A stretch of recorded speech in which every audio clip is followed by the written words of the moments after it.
A sad destroying cadence, the voice sank. It seemed to lead the advancing march of life into some still original innate. But Savitri answered to almighty death, O dark-browed sophist of the universe, who veils the real with its own idea, hiding with brute objects nature's living face, masking eternity with the dance of death. Thou hast woven the ignorant mind into a screen and made of thought errors pervert and scribe and a false witness of mind's servant sense. In a state of the sorrow of the world, champion of a harsh and sad philosophy, thou hast used words to shutter out the light and called in truth to vindicate a lie. A lying reality is a falsehood's crown, and a perverted truth her richest gem. O death, thou speakest truth, but truth that slays. I answer to thee with the truth that saves. A traveller, new discovering himself, one made of matter's world, his starting point. He made of nothingness his living room, and night a process of the eternal light, and death a spur towards immortality. God wrapped his head from sight in matter's cowl. His consciousness dived into inconscience depths. All knowledge seemed a huge dark niche. Infinity or a boundless zero's form. His abysms of bliss became insensible deeps. Eternity a blank perpetual vast.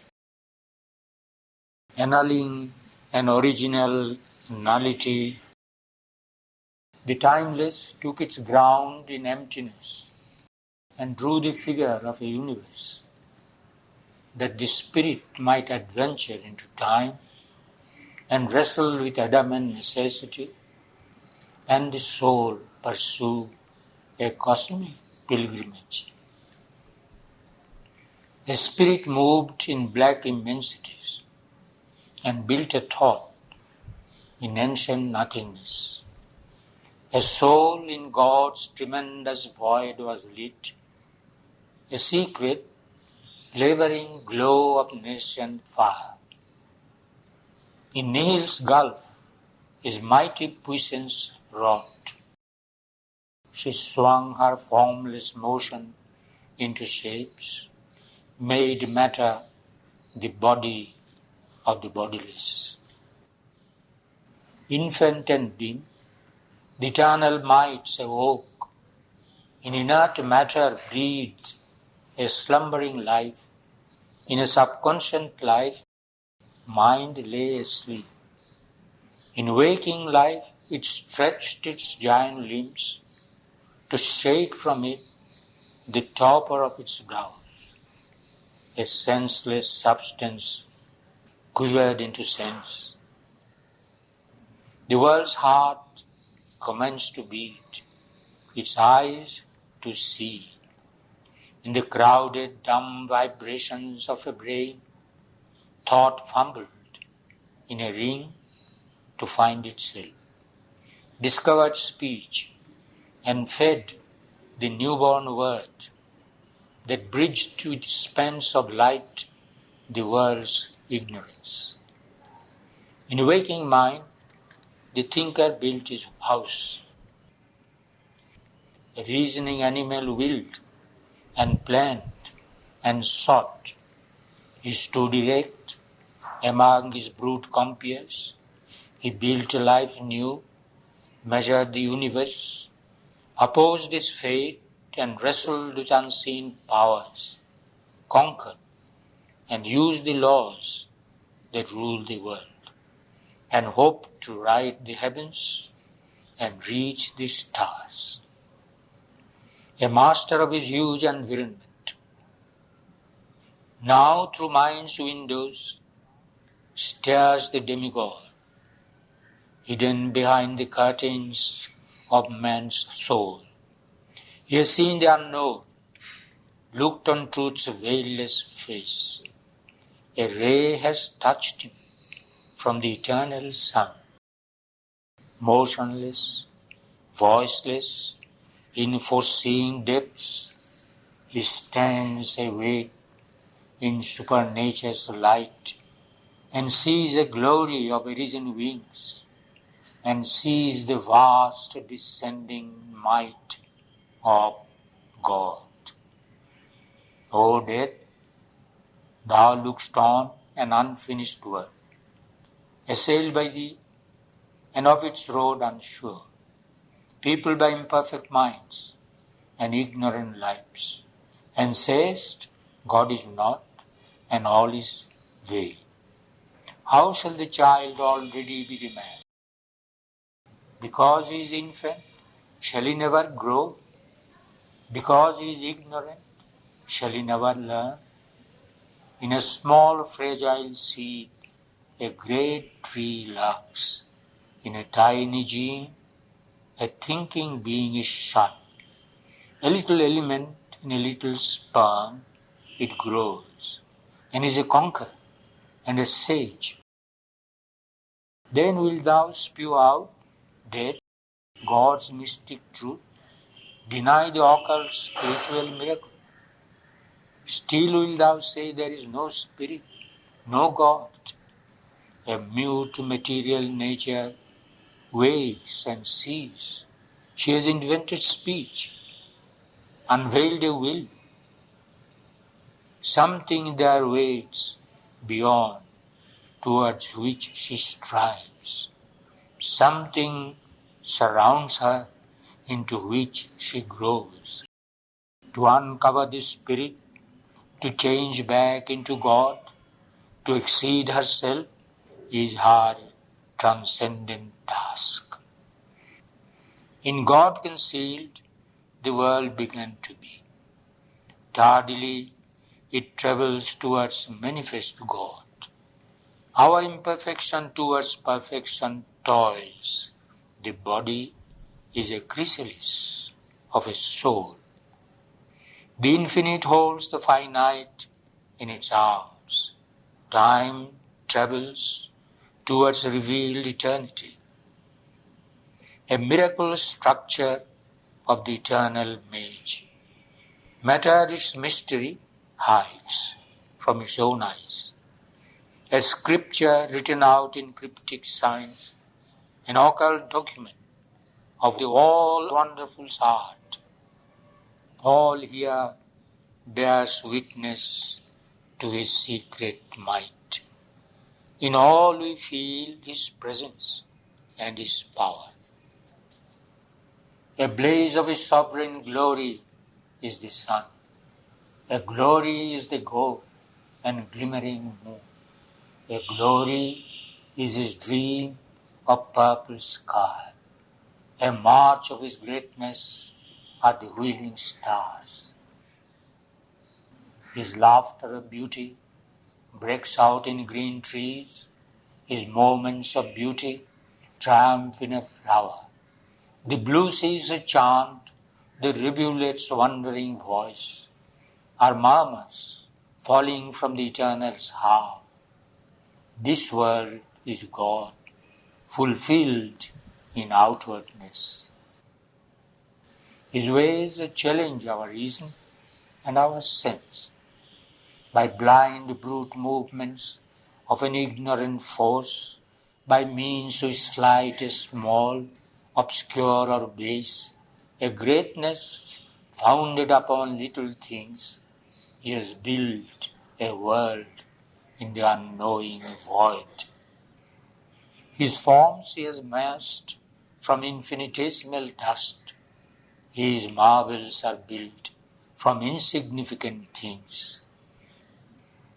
If mind is crippled, life untaught and crude, if brutal masks are there and evil acts, they are incidents of his vast and varied plot. His great and dangerous dramas needed steps.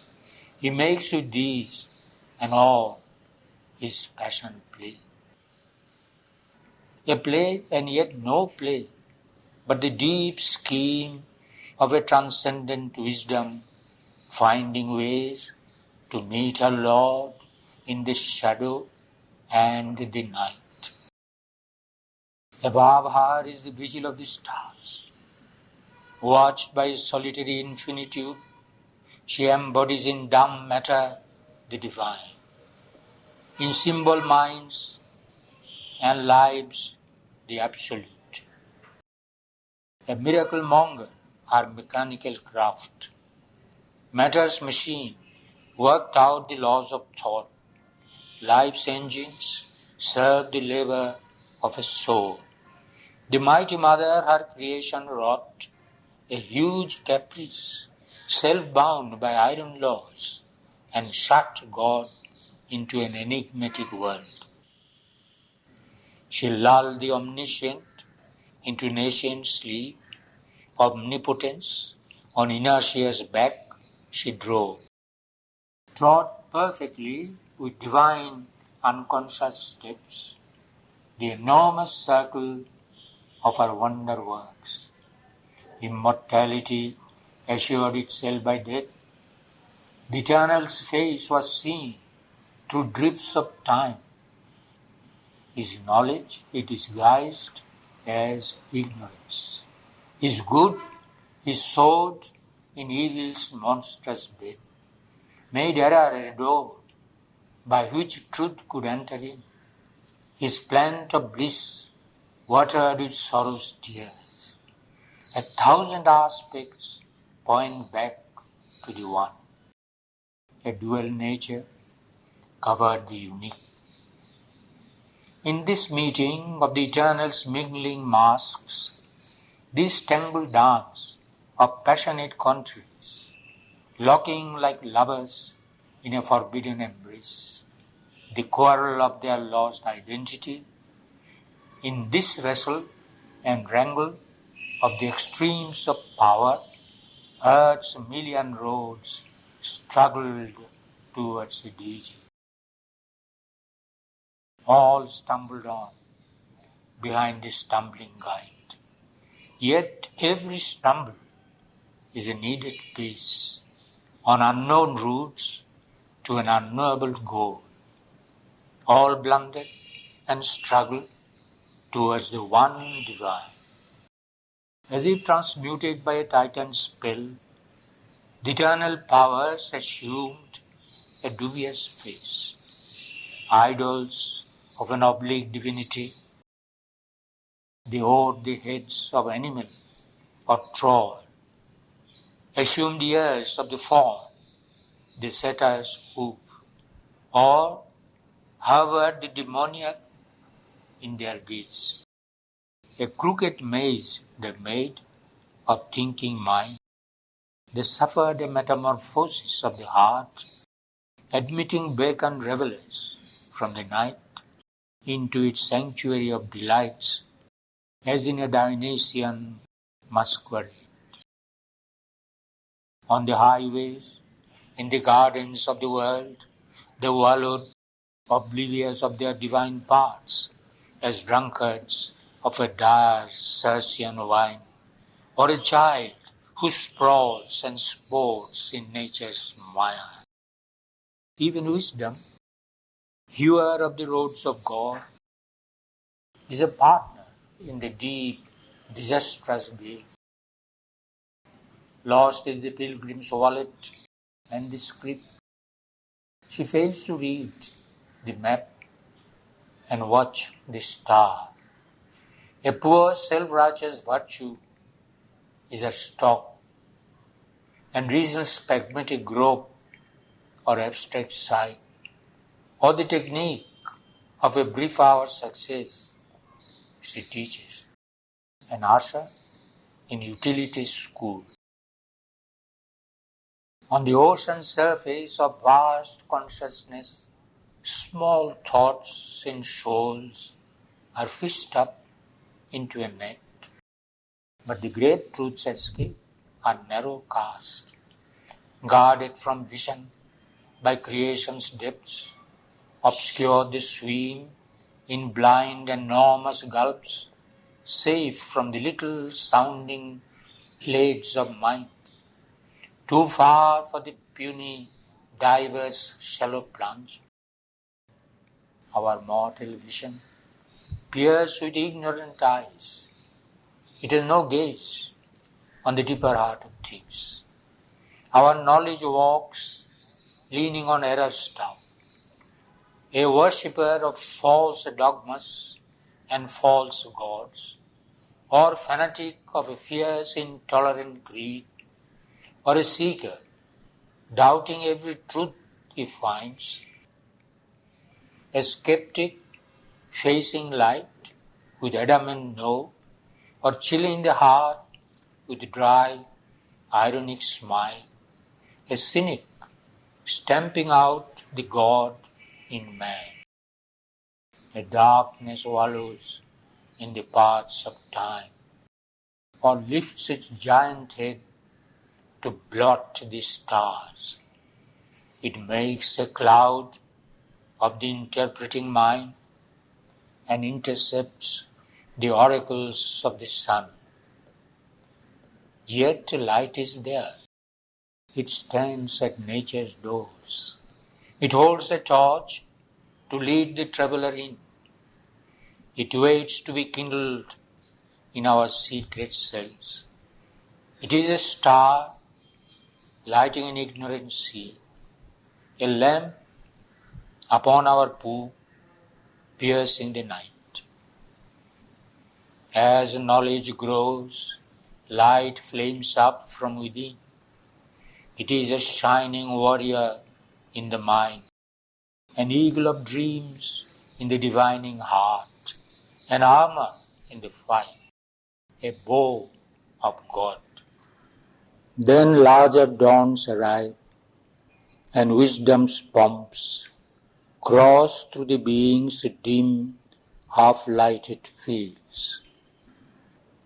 Philosophy climbs up thought's cloud-banked peaks, and science tears out nature's occult powers, enormous genes who serve a dwarf's small needs, exposes the sealed minutiae of her heart, and conquers her by her own captive force.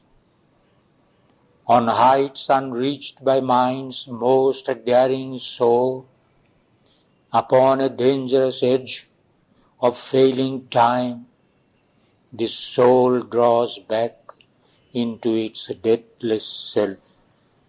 Man's knowledge becomes God's supernal ray. There is the mystic realm whence leaps the power, whose fire burns in the eyes of seer and sage. A lightning flash of visionary sight, it plays upon an inward verge of mind. Thought, silenced, gazes into a brilliant void. A voice comes down from mystic unseen peaks, a cry of splendor from a mouth of storm. It is the voice that speaks to nights profound. It is the thunder and the flaming call. Above the plains that climb from nascent earth, a hand is lifted towards the invisible's realm, beyond the superconscious blinding line, and plucks away the screens of the unknown. A spirit within looks into the eternal's eyes. It hears the word to which our hearts were deaf. It sees through the blaze in which our thoughts grew blind. It drinks from the naked breasts of glorious truth. It learns the secrets of eternity. Thus, all was plunged into the riddling night. Thus, all is raised to meet a dazzling sun. O death, this is the mystery of thy way. In earth's anomalous and tragic field, carried in its aimless journey by the sun, mid the forced marches of the great dumb stars, a darkness occupied the fields of God. And matter's world was governed by thy shape. Thy mask has covered the eternal's face. The bliss that made the world has fallen asleep. Abundant in the vast, she slumbered on, an evil transmutation overtook her members, till she knew herself no more. Only through her creative slumber flit frail memories of the joy and beauty meant. Under the sky's blue laugh and green scarp trees and happy squanderings of scents and hues, in the field of the golden promenade of the sun and the vigil of the dream light of the stars. Amid high meditating heads of hills, on the bosom of voluptuous rain-kissed earth, and by the sapphire tumblings of the sea. But now the primal innocence is lost, and death and ignorance govern the mortal world, and nature's visage wears a greyer hue. Earth still has kept her early charm and grace. The grandeur and the beauty still are hers, but veiled is the divine inhabitant. The souls of men have wandered from the light, and the great Mother turns away her face. The eyes of the creatric bliss are closed, and sorrow's touch has found her in her dreams. As she turns and tosses on her bed of void, because she cannot wake and find herself, and cannot build again her perfect shape, oblivious of her nature and her state, forgetting her instinct of felicity, forgetting to create a world of joy. She weeps and makes her creature's eyes to weep, testing with sorrow's edge her children's breasts. She spends on life's vain waste of hope and toil the poignant luxury of grief and tears. In the nightmare change of her half-conscious dream, tortured herself and torturing by her touch, she comes to our hearts and bodies and our lives, wearing a hard and cruel mask of pain. Our nature, twisted by the abortive birth, returns wry answers to life's questioning shocks, and acrid relish finds in the world's pangs, drinks the sharp wine of grief's perversity. A curse is laid on the pure joy of life. Delight, God's sweetest sign and beauty's twin, dreaded by aspiring saint and austere sage, is shunned, a dangerous and ambiguous cheat, a specious trick of an infernal power. It tempts the soul to its self-hurt and fall. A Puritan God made pleasure a poisonous fruit, or red drug in the marketplace of death, and sin the child of nature's ecstasy. Yet every creature hunts for happiness, buys with harsh pangs or tears by violence from the dull breast of the inanimate globe some fragment or some broken shard of bliss. Even joy itself becomes a poisonous draught. Its hunger is made a dreadful hook of fate. All means are held good to catch a single being, eternity sacrificed for a moment's bliss. Yet for joy and not for sorrow earth was made, and not as a dream in endless suffering time. Although God made the world for his delight, an ignorant power took charge and seemed his will, and death's deep falsity has mastered life. All grew a play of chance, simulating fate.